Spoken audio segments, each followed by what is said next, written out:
tous, le temps est à l'accalmie en ce moment, mais il y a eu encore quelques orages qui sont remontés, soit depuis les Pyrénées et qui ont débordé vers les plaines du sud-ouest, ou encore qui ont traînassé du côté d'un quart nord-ouest. Alors demain, ce sera à peu près la même situation, si ce n'est que le temps sera encore plus anticyclonique sur vraiment les trois quarts du pays, apportant souvent du soleil, mais avec quelques nuages parfois très tenaces sur les plaines du sud-ouest.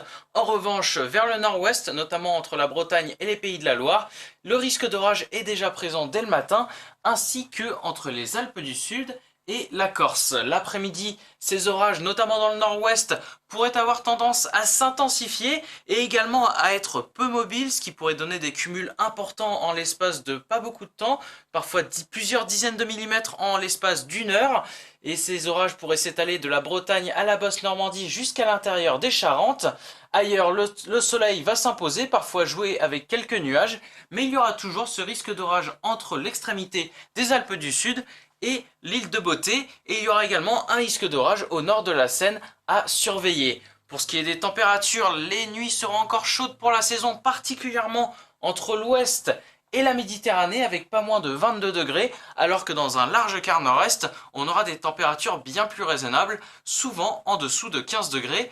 Et ensuite, les températures de l'après-midi vont témoigner d'une chaleur qui stagne encore sur le pays, même pour un début de mois de septembre. Ces valeurs sont bien au-dessus des normales de saison, et comme vous pouvez le voir, elles joueront souvent avec la barre des 30 degrés, voire la dépasseront entre la Garonne, de manière de plus générale, entre la Garonne et le golfe du Lion.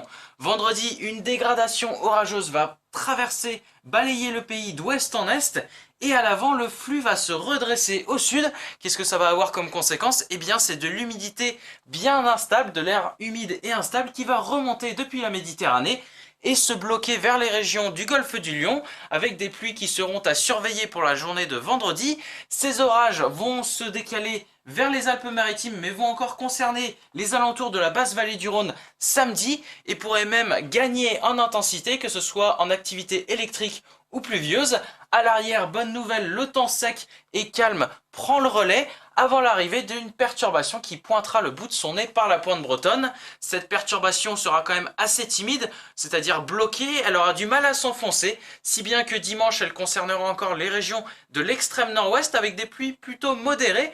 Et ensuite, lundi, vous voyez, elle aura du mal toujours à s'enfoncer avant la généralisation du risque de pluie pour une bonne partie des régions de France pour la journée de mardi, qui se poursuivra jusqu'à mercredi, avant la possible arrivée d'une deuxième perturbation par le nord-ouest, mais cela restera à confirmer, puisque l'indice de confiance chute à 2 sur 5 à partir de mardi. Voilà, en espérant avoir été clair, je vous laisse avec les éphémérides et je vous souhaite une bonne soirée à toutes et à tous. Au revoir.